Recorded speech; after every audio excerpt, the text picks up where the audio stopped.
અમારે એવી ફિલ્મ કરવી હતી જે આજના ગુજરાતીઓની વાત કરે, આજના સમાજની, આજના લોકોના દુઃખ સુખની વાત કરે.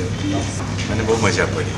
અમદાવાદમાં શૂટિંગ કર્યું, અમદાવાદમાં મારી નોસ્ટેલ્જિક મેમરીઝ પ્લસ એક સરસ યુનિટ જે અમે બધા એટલા બધા હળી ભળી ગયા એટલે બહુ કામ કરવાની મજા સાથે કામ કરવાની બહુ મજા પડી.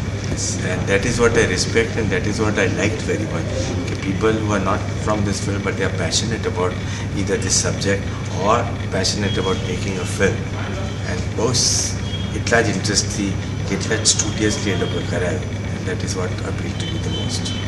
અને સરસ ફ્રેશ અપ્રોચ સાથે લોકો જે મળતા હોય છે, I like to imbibe lot of fresh ideas, નવી નવી વસ્તુ ઇમ્બાઇબ કરવાની મજા પડે છે. સરસ સ્ક્રિપ્ટ લખાઈ છે. નંબર 1 એ કન્ટેમ્પરરી સ્ક્રિપ્ટ અને કામ પણ બહુ સરસ થયું છે જે I would compare it with any kind of any Bollywood film. According to me આપણું ગુજરાતી ફિલ્મ ઇન્ડસ્ટ્રીની પ્રોબ્લેમ જ એ છે કે if I May use the word outdated, technique wise subject wise બધા આઉટડેટેડ છે.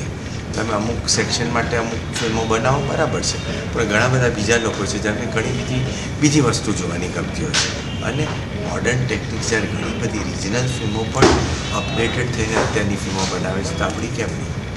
સરસ નવી technique compare to as I said any Bollywood film બની છે.